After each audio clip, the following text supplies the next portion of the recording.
starting every 2 hours. Just like on your favorite cable sports channel, except GSMC Sports Network is absolutely free. Just search GS.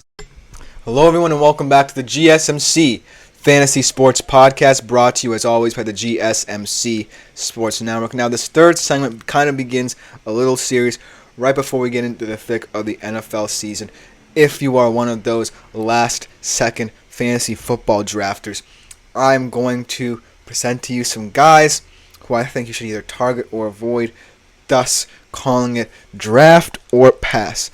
All of these guys are in a similar space, whether because of their position's market, whether it be because of teammate competition, or whether just because I personally do not think these guys have the oomph to elevate themselves at their respective positions, get into the highest level. I just think that right now these guys are in a situation where you are starting to think, well, are they boom or bust? And this first guy is no different. I really like what he did last year. Set the standard as a rookie receiver, single season rookie records for both receptions and receiving yards. A guy who really came into an intriguing situation and presented himself as someone who could, at the end of the day, be a reliable wide receiver in the NFL. And that is, of course, Puka Nacua. But there are still some questions surrounding Puka Nacua, and particularly the Rams. And I mean this in the best way possible. The Rams have so much wealth in their disposal that it's almost going to be a bloodbath in whoever gets the lion's share of the targets. And this is all reliant on Cooper Kupp's health, but of course you have to start thinking about that dynamic. And so here's why Puka Nacua immediately has become one of those quote-unquote boomer bust players. I don't necessarily think he's right in the mix of boom or bust. He's on the precipice. But I just think that for now he's one of those players who either you are considering drafting or a little bit apprehensive about. And it all starts where I said with the whole Puka Nacua and Cooper Kupp dynamic. But here's an interesting stat line. Over 12 games in which they played together, once Cooper Kupp came back from the injury, Nacua actually had more targets, 102 to Kupp's 97, more catches, 62 to Kupp's 59, receiving yards, 944 to Kupp's 739. As Tap to Learn says, Puka over Kupp. Now, let's not be too hasty and jump to conclusions here, because I am giving Puka the benefit of the doubt here with these stats, but my ultimate verdict might say otherwise. As Cuppy, welcome Cuppy, I believe you are a new commenter, got an interesting take, wondering your opinion on it. Is there a real chance Barkley is part of the brotherly shove now instead of Hurts, hurting Hurts' value? I love this comment. Welcome Cuppy, thank you for the comment. That is a fantastic one.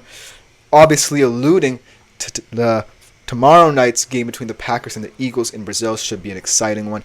And the question of Saquon Barkley, how is he going to fit into this Philadelphia Eagles offense? And you bring up the kind of fulcrum, the X factor, the focal point of the Philadelphia Eagles offense, the brotherly shove. It's a play, highly contentious. I think that Saquon in this offense really wouldn't necessarily make sense otherwise in situations like that. I don't necessarily think it hurts his value, because I do want to see Jalen Hurts be more of a deep ball thrower. But at the end of the day, the dual threat ability that he presents is just so explosive, and it really could diversify the Eagles' offense. That's why I'm a little bit skeptical about the Eagles' offense. But to your point about the brotherly shove, I think that Saquon was just a weird acquisition for them overall. I didn't necessarily see what's going to fit with Jalen Hurts in this offense. I actually like DeAndre Swift more in this offense because he made more sense as a supplementary player. But I think that it's a good opinion. I think that there is a chance that maybe Saquon takes a little bit of that away. With that being said, it's only 1 yard and it could come anywhere on the field. Nobody really knows when and where the brotherly shove is coming. So I think for touchdown opportunities, maybe Jalen Hurts gets a little bit more of the action. But in open field situations, who knows?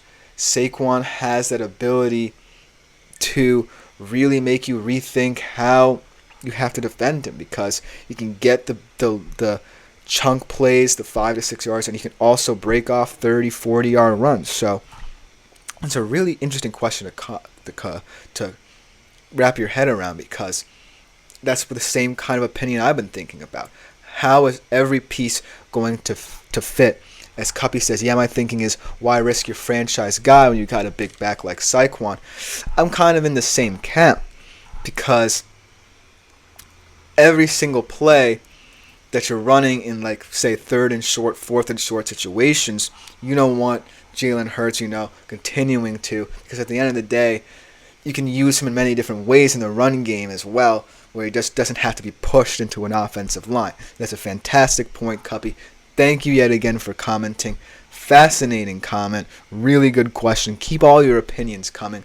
We cherish all your opinions here on this show. It will really make this show better as we continue to get into the NFL season. So thank you for your comments. I really am intrigued to see what the Philadelphia Eagles offense looks like tomorrow night. Tune in tomorrow night as the Green Bay Packers take on the Philadelphia Eagles. Thanks for the input, says Cuppy. It's top to learn. Also says Hurts had 15 rushing TDs last year. Not sure how many were tush pushes. That's another good point. He did have a lot of rushing touchdowns, tied for Allen. I think maybe behind Allen in terms of that stat, but it's a good stat to know because dual threat ability does help in the QB market. But back to the conversation of Puka Nacua. Puka Nacua, like I'm saying, giving him the benefit of the doubt here, and the benefit of the doubt is speaking for itself. With him and Kupp together, Puka is kind of ousting him in so many different stats. We talked about the targets, the catches, the receiving yards, also more end zone looks as well, with 4. However, Kupp still averaged 5 catches, 60 yards per game, things of that nature. And so I think that when you look at the diversity of the Rams offense, the versatility that it presents, I think that Puka Nacua in that moment made more sense because he had the opportunity, even though he was a rookie, to develop a rapport with Matthew Stafford, sans Cooper Kupp. But now Cooper Kupp comes back into this offense, full bill of health, let's just say. Hopefully he doesn't get injured this year, knock on wood. And you have to start thinking, well, when we saw Matthew Stafford and Cooper Kupp sans Puka Nacua before he was drafted, Matthew Stafford really loved Cooper Kupp, perhaps as one of the best receivers. And remember, Cooper Kupp won Super Bowl MVP. And he could have even won Offensive Player of the year the Rams won the Super Bowl. So you can't discount Cooper Kupp in this offense. So that really adds a different dynamic. And then, even though I don't understand it, you add in Kyron Williams. We'll have to see. This is his second full season as the Rams running back, so we have to see if he can maintain the level of success we saw from him last year. You have interesting concepts that Sean McVay runs. You have speedsters and Tutu Atwell. You have a lot of different guys. So, my final verdict, some of you might be unhappy with it. I'm going to have to say pass on Puka Nacua. And it's not just because of Cooper Kupp that I'm saying this. Splashball said, actually, Kupp's Yahoo ADP only 10 less than Nacua. 34 for Cooper Kupp, 13 for Puka. And that kind of makes sense because obviously when you get injured, your value decreases in terms of fantasy, especially if you didn't have a full season for you to be eligible for certain fantasy projections. So that's a good stat to know. Thank you for it, Splash Bros. The reason why I'm saying pass isn't just because of Kupp, though, even though it does play a huge part when I think about him. It's also the market.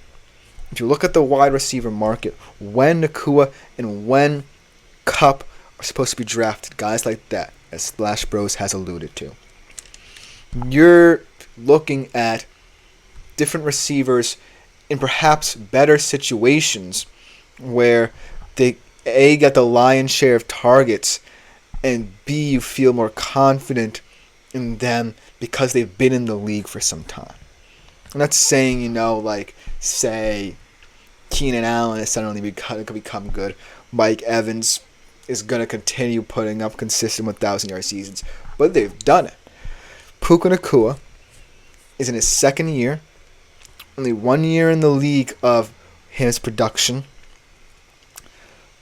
albeit with a system that really played to his strengths, but that system now brings back a receiver who won a Super Bowl MVP in it, who had developed a rapport with the QB beforehand, and is projecting to be one of the more volatile offensive schemes in the league because of what Sean McVay can do with so many different concepts. He loves distributing the football. He loved distributing the wealth. And last year, it kind of felt like Puka Nacua was kind of the bare necessities when Cooper Kupp was out. He was kind of forced into the spotlight. So, even though a lot of people are still very high on Puka for what he did last year, I'm passing on him for this year because A, I need to see it, B, the market is just so deep, and C, he's one of those players who has a solid wide receiver who already has plied his trade, was just unlucky to not play that much last year in Cooper Kupp next to him. So let me know what you think in the comments about my take on this. It's just my personal opinion, but you can have your own. Let me know what you think. That will just about do it for this segment. Coming next, we transition from wide receiver to tight ends, talking about a guy who really is projecting to be one of the top tight ends, but I have a couple of questions about. You want to see who I'm talking about right after this short break.